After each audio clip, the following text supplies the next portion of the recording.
morning, all of. Today's topic is ethical consideration in research. इसमें हम पढ़ेंगे कि ethical in research ensure integrity, transparency and respect for participant. Researchers must follow ethical guidelines to prevent harm, ensure fairness and maintain credibility. Below are the key ethical consideration in research. अगर कोई research कर रहा है, किसी का topic research का है, तो उसमें ये ध्यान देना होता है कि हमें ट्रांसपेरेंसी रखनी पड़ेगी। जिसने भी पार्टिसिपेट किया है कि उसका रिसर्च का टॉपिक है, उस चीज़ों के लिए कोई चुरा के कहीं से टॉपिक ना हो। अगर हम किसी भी कंटेंट को किसी से इनपुट लेते हैं, किसी से रेफ़र करते हैं, तो उसमें कोटेशन के साथ या बाय रेफर लिखना होता है कि हाँ, यहाँ से हमने ये चीज़ें ली हैं। तो कुछ इथिकल्स कंसिडरेशन है रिसर्च में जिसको फॉलो करने पड़ते हैं, जिसमें पहला है फंडामेंटल इथिकल प्रिंसिपल। इसके अंदर क्या है कि रिस्पेक्ट फॉर पार्टिसिपेंट। जिसने भी रिसर्च का टॉपिक लिया है, जो रिसर्च कर रहा है, like obtain inform content before involving participation. वही बात है कि अगर हमने उनमें से कोई भी टॉपिक लिया है या कहीं से हमने रेफ़र लिया है या कहीं से कोई चीज़ कॉपी की है, तो हमें उन्हें रिस्पेक्टली उन्हें बाय रेफर्ड वे या एक तरीके से हमें उस कंटेंट के इन्वॉल्विंग पार्टिसिपेशन में उन्हें रखना होगा जहाँ से हमने उस कंटेंट को उठाया है। दूसरा है बेनिफिशियंस डू नॉट हार्म। ऐसा कोई भी रिसर्च के कंटेंट में ऐसी चीज़ें नहीं आनी चाहिए जिसकी वजह से किसी को फिजिकली, साइकोलॉजिकली या इमोशनली हार्म हो।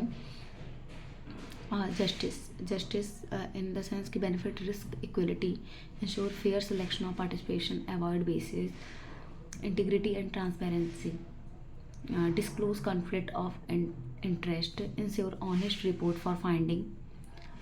की ethical consideration in research क्या है कि पहला है इनफॉर्मेट कंटेंट, दूसरा है कॉन्फिडेंटली एंड प्राइवेसी, तीसरा है अवॉइडिंग हार्म, चौथा है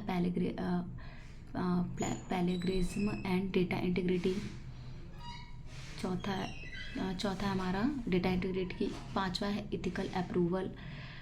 इथिकल अप्रूवल में हमारा IRB जो इंस्टीट्यूशनल रिव्यू बोर्ड होता है, ethical committee before starting research. जब हम रिसर्च स्टार्ट करते हैं तो हमें वहाँ से अप्रूवल लेना होता है।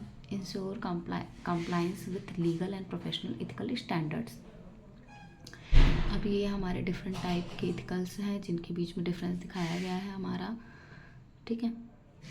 Medical research, social science, AI and big data, environment study, ये रिसर्च के टाइप हो गए हमारे। इथिकल इश्यूज़ क्या क्या आते हैं और सॉल्यूशन क्या क्या है। जैसे कि हम सोशल साइंस पे जाते हैं कि क्या होता है सोशल साइंस में कि प्राइवेसी बेसिस या इमोशनल स्ट्रेस होता है, तो उसके लिए क्या होता है सेंसिटिविटी ट्रेनिंग और फेयर पार्टिसिपेशन सिलेक्शन होता है, ये उसका सॉल्यूशन हो गया। चौथा है कंसिक्वेंस ऑफ अनइथिकल रिसर्च। इसमें क्या होता है loss credibility and legal penalties. हमें पैसे भी भरने होते हैं अगर हम अनइथिकल रिसर्च पे काम करते हैं। Harm to participation, physical, emotional, reputational. Last conclusion, ethical research safeguard participate, ensure accuracy and unholded integrity, always follow ethical guides and seek ethical approve before conducting study. Thank you.